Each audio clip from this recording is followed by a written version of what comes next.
What's happening, y'all? I'm about to do my first ever wrestling review video. Hopefully this will be the first of many if all goes well. A huge wrestling fan, been a wrestling fan my whole life. Just got back from my homeboy house. Watched Summerslam. I went to Summerslam last year in Detroit, my hometown, you know what I'm saying? This year, was watching it on TV with my two homeboys, Ralph and Justin. Shout out to y'all. Hopefully y'all leave a comment, you know what I'm saying? Funny story at the end of this video about what happened when we was all hanging, but let's get to it. The very first match of the show.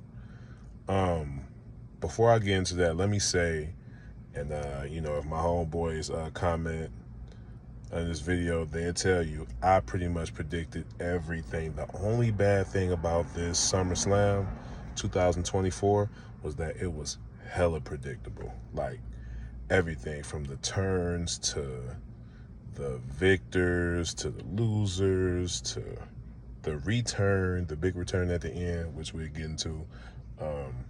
Everything was hella predictable. Good show, good wrestling.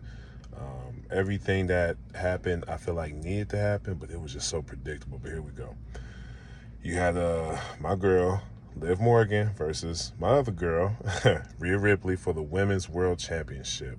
Great match. I believe it was the first time ever that somebody ever kicked out of the Oblivion finisher, which is Liv Morgan's finisher. Sorry about the lights that just went off. I'm in my car chilling. It was a really good match. Rhea had the little shoulder situation where she kept popping her shoulder in and out of socket. It was really cool. Good match. I saw the Dom turn coming because I told my homeboys, I said, man, Liv and Rhea are going to have a good match. But Rhea is just being too lovey-dovey with Dom. Everything is just two peaches of cream, kissing him, licking him on his face, all that stuff. Like, I said, trust me. A turn is coming. And I said, Dom is going to cost Rhea the match. And he did. I saw it coming from a mile away. And I knew that Rhea was not winning because Liv Morgan is due for a longer title reign, I feel like, and now just wasn't the time for her to lose the title. Saw that coming. A good match, though. I would give it, because of the predictability, I would give it a B plus instead of an A because it was just so predictable.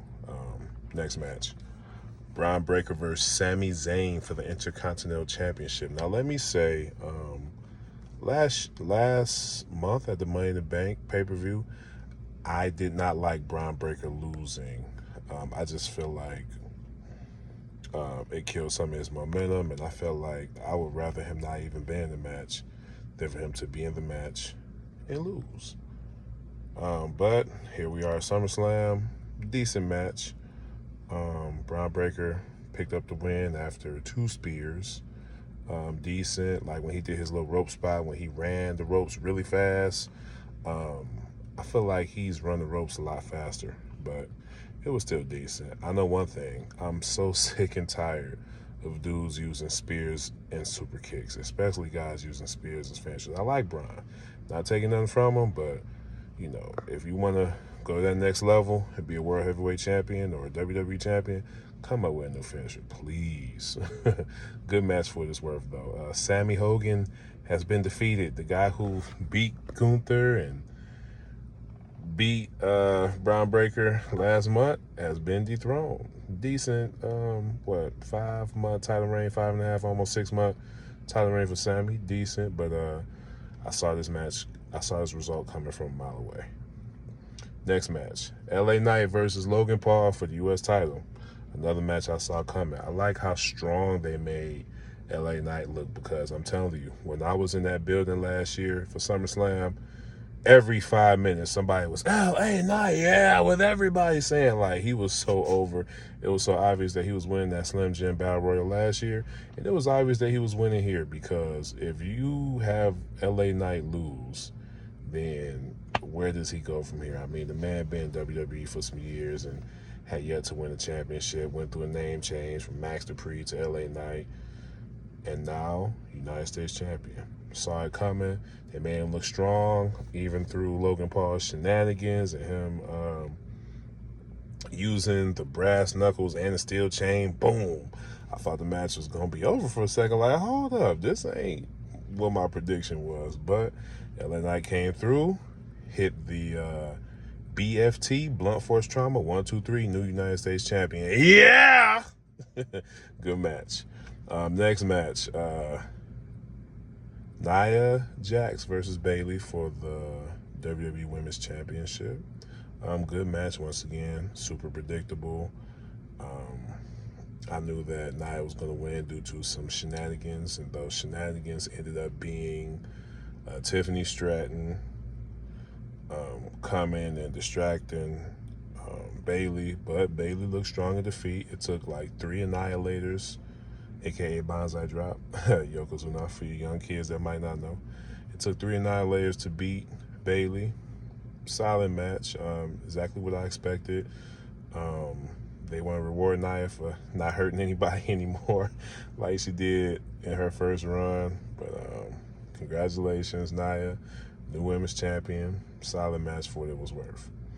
Next match, my guy, one of my top 3 wrestlers, favorite wrestlers of all time, CM Punk versus Drew McIntyre. With Seth, I call him Death Rollins because, you know, he just hurts everybody and concusses everybody and ends careers and ends title reigns. I'm not a fan of Seth Rollins at all. And, you know, I don't like the fact that, you know, when that black man tackled him, that fan, now the fan was in the wrong, of course, but for Seth Rollins to call him boy, come on, boy. I mean, you're going to call a black man boy. It's racial connotations to that. It's a lot of reasons I don't like Death Rollins, but I digress. Death Rollins was the special guest referee. CM Punk and Drew McIntyre. This was another predictable match for me because, you know, I've been a fan of CM Punk since day one of me seeing him when he had his first WWE match versus Just Incredible in ECW. I wasn't following Ring of Honor or anything that Punk did before that because I just wasn't hip to it. I mean, I'm a WCW and WWF and now WWE guy. I'm up on AEW, New Japan and all that stuff, Ring of Honor and all that stuff. I'm not really hip to that. So all I know is I've been a fan of CM Punk literally since the first day I saw him. I said, that's my guy. He's straight edge. He don't drink. He don't smoke. He don't do drugs. For a while, I was the same way. I still don't do drugs and I don't smoke, but I'm what they call a social drinker. But CM Punk is my guy. He always and forever be my guy. But according to his logic, back when I was watching The Art of Wrestling, well, listening to The Art of Wrestling with him and Coco Band back when they were cool, you know, he explained that he had anger losing to Brock Lesnar, Undertaker, The Rock, because they were all part-time guys and they have to go away while he stays, and it just makes him look weak. Now the role is reversed, and now CM Punk is the part-time guy, and Drew McIntyre is the one on Raw every single week. So according to Punk's own logic, I knew that Punk had to lose. And Drew McIntyre has been on fire, like, all year. Like, he's the best heel in WWE, if you ask me. Best heel in the game and in wrestling right now is, sorry for that noise, y'all. The best heel in the game right now is Maxwell Jacob Freeman, if you ask me. But I knew this match had to go down the way it was going to go down. I knew Punk wasn't just going to get beat clean. It was some shenanigans, pretty much due to his own doing. Like, he gave Seth Rollins the GTS. He was distracted, you know, reaching for his wristband, and he allowed himself to, you know, basically let everything take him out the match. And he looked strong in defeat. It took multiple claymores to beat him and shenanigans and distractions and all of that stuff. But once again, the whole card was predictable. This match was predictable too. I love CM Punk. He's my guy, but the right guy won here in Drew McIntyre. Second to last match, Damian Priest versus Gunther for the World Heavyweight Championship. Another super predictable match. I knew that based off of Finn Balor and Damian Priest's interaction backstage, that Finn Balor was going to cost Damian Priest the World Heavyweight Championship. And also something else that I was saying, and my boy Justin, I hope that you comment on this video. I was telling my boy Justin and Ralph, ever since Damian Priest came out and he was holding up his championship, he was just looking around. He just had this look in his eyes like, man, this is about to be my last day as champion. Damian Priest was telling on himself, they say most people can't hide their emotion when they win or lose a big match. Like everybody was saying, they could tell Cody was going to lose his championship match at WrestleMania 39 because they could just tell, you know, how his face was. They could tell Liv Morgan was about to win Money in the Bank because she was overcome with emotion and things like that. I could tell that Damian Priest was going to lose because he just looked heartbroken from the moment we saw him in the entrance ramp to the moment he came in the ring and the moment, you know, when he took his gear off and held his championship up. He just looked heartbroken. His eyes looked glassy. Like, I knew he was going to lose. And hopefully my boy Justin and Ralph, hopefully they comment on this video. I knew it was going to happen. I knew it was going to be because of Finn Balor. And people are going to think Finn Balor is wrong, but really, Damian Priest has been costing Finn Balor the World Heavyweight Championship since last year. He cost him the championship at Money in the Bank, and he cost him the championship at SummerSlam. If I'm Finn Balor and I'm trying to get the World Championship from Seth Rollins, and you're supposed to be my homeboy, why do you keep coming out with your Money in the Bank briefcase distracting me? You're supposed to be helping me. I get it. You're Mr. Money in the Bank. But it's a whole nother world championship you could have been going after, which is the WWE championship that Roman Reigns had before Cody got it. Like, you keep interfering in my match and getting involved in my match, and you want to slide the briefcase in, and now Seth Rollins, a.k.a. Death Rollins, curb stumps my head in. Boom, I lose the match. So, you know, Damian Priest been playing Finn Balor for a while, so it's about time he got what was due to him. So I don't feel bad for him. I've not liked Damian Priest's run as champion. I think he's a wannabe Razor Ramon. I don't think he really has his own identity like that. Like, he steals moves all the time. He steals Razor Ramon's finisher and his taunt. He stole Cody's Cody Cutter. You know, he just, I never saw a big deal about him. And his whole title reign has been full of botches. Like, he forgot to kick out at Money in the Bank. Well, that was, you know, partially Seth Rollins' fault because Seth Rollins kicked him in the head and knocked him out. It's just what Seth Rollins does. He just injures and hurts people and things like that. The match that he had where he got his leg tied up against Drew McIntyre, his ankle tied up. Like, his whole title reign has just been. And then tonight when he told us he was losing because of the emotions on his face, like, I'm not a fan.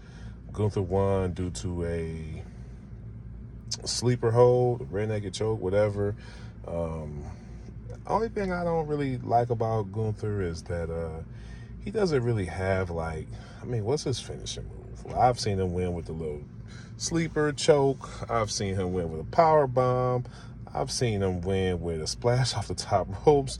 I've seen him win with, like, a version of the Walls Jericho, the Boston Crab. Like, what is his finishing move? You know what I'm saying? Like, but he's okay. I mean, the right person won here, you know, and that's that. Last match, Cody versus Solo Sikoa for the undisputed WWE Championship. Super predictable. I was telling my boys Ralph and Justin the whole time, Roman Reigns is going to come back, especially in Tribal Combat. It's crazy. I mean, not Tribal Combat, I'm sorry, Bloodline Rules. Cody Rhodes is undefeated in Bloodline Rules matches. He won 2 of them this year. One at WrestleMania, one at SummerSlam. It's crazy. But, yeah, I knew Roman was coming back. It only made sense because Solo just kept, you know, calling his bluff for the last few months. And it was just so obvious that Roman was coming back. It was so obvious that it was going to be similar to what happened at WrestleMania with multiple people getting involved in the match, and then you got a big, you know, return and all of that stuff. So, super predictable. Match was good. Match was just what I expected it to be. And, of course, the right person won with Cody retaining the WWE Championship. So, that's my SummerSlam review. Hope y'all like it. Hopefully this goes well. Hopefully there'll be many more. Y'all have a good one. Holla at me.